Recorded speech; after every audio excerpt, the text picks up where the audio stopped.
So, what is neuro-locked? There you go. Making words up again. Yes, totally made this up. As far as I know, I'm the only one that has crafted this terminology. If someone else has used it before, cuff me, you got me, okay? I ripped it off. Anyway, neuro-locked, in terms of making up a word or a definition, or is simply to allow for the best selection of interventions that you know how to do. Doesn't matter if anybody else knows how to do them. And in fact, will create simplicity, but no more simplicity than what's required. Einstein has a quote, "Make things as simple as possible, but no simpler." Well, what we find is that when you look at categories that we can use or will be able to describe them as a mobility limitation, that will tell us that mobility, as defined by the laws of physics, should you have a different definition, I think you should just say you're using definitions that do not apply to the laws of physics, is that an uncontrolled system's ability to achieve motion. That is mobility. There can be a lot of different things that limit that. So if you go through your keen movement evaluation and you find that an elbow has relatively the same degree of limitation when the system is unloaded. Maybe you're on your back, you're on your side, you're prone, and you measure it and it's underwater. You're not happy. And then somehow you measure it with a system where the spine is suspended. It's a quadruped system. So now you've changed the stabilization demands and the elbow still measures the same. So you're seeing consistency. And then you move on to a kneeling or a sitting position where the spine is stacked over the pelvis and you still see the same mobility restriction. And then you do it in standing and you test it in all different positions within those 4 categories. And if it's the same every time, that qualifies as a mobility restriction. Apply whatever mobility modality you have or what you think is a mobility restriction. It has zero connection to control. Now, here's the thing. You may be able to further compartmentalize mobility so you can best pick the different interventions that you have. So you probably do need to be able to categorize the interventions that you have based on the specific target outside of the brain that they are targeting. Such as, if when I bend my elbow and I feel across the triceps or the anconeus or the back of the elbow, we can suggest that is a more of a tissue extensibility dysfunction, because as I flex, the areas that are getting long is where I have a sensation. Even if you have pain, we can put that into yet another category, because pain can always be associated with all of these different characteristics. That being said, we now have tissue extensibility limitations. But what if I happen to feel it like I do, right in the middle of my elbow, or kind of like on the side?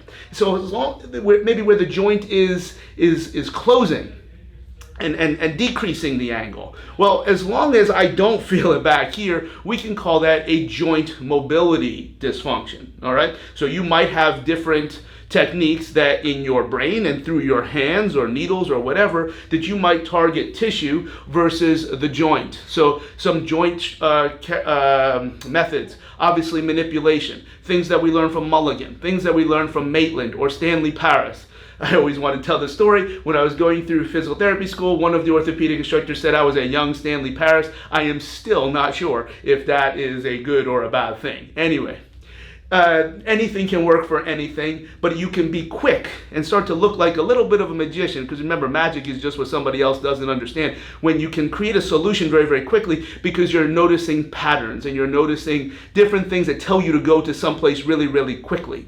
So you'll apply the joint, because if you're really targeting the connective tissue that aligns the joint, you're not going to get an immediate response with either a tissue extensibility technique, all of our soft tissue techniques, of which there are dozens, versus joint. So even if you manipulate a joint and all of a sudden it moves, You just picked something that you called a joint based on where the symptoms were. You can't create changes in connective tissue in one technique, but you can change movement. Well, if that really happened, then what was it? It couldn't have been that the joint was restricted through the connective tissue. But what we can say is that the nervous systems, remember this is a passive level of control over the joint's ability to move.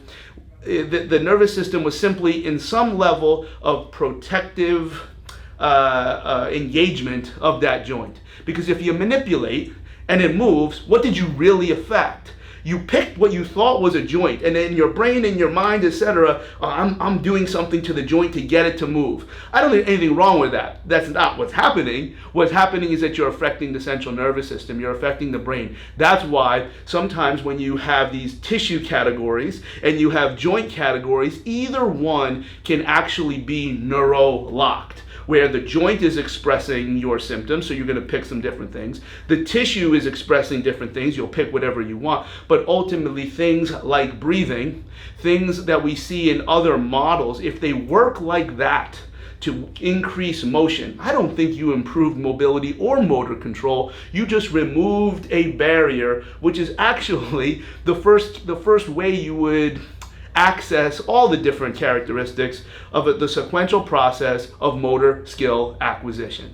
And that's very, very important to appreciate, because if you put somebody on their back in some funky position and you have them breathe 10 to 15 times and all of a sudden they can touch their toes or bend their elbow, what did you do? You affected the nervous system through whatever potential means that was. That doesn't necessarily make it a motor control limitation. You can still call it a mobility restriction. Now, if that doesn't work, what did it cost you? It cost you 5 seconds to smash a spine. It cost you a minute to get some breaths. If it didn't work, then you are looking at something that's more connective tissue related, and other techniques will work. It may be in conjunction with some of those other techniques, because then when you start to stack things with these categories in mind, and again, understanding, we had a video a long time ago that your hands should be trilingual, and understanding where and what the system is trying to tell you so that you can pick the best active exercise.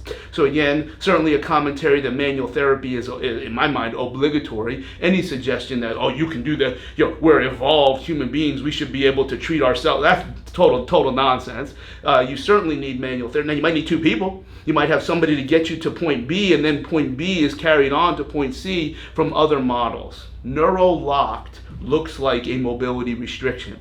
But to best understand the value of the technique is that if it works like that, it probably wasn't a tissue or a joint mediated limitation. Breathing and joint manipulation seem to be some of the most powerful techniques that can create this instant dramatic response. Those would put into categories of neuro-locked. And lastly, you can go to neuro-locked immediately when you have a joint limitation, what appears to be mobility. It's consistent across all different positions, but you don't feel it on either side. It's just stuck.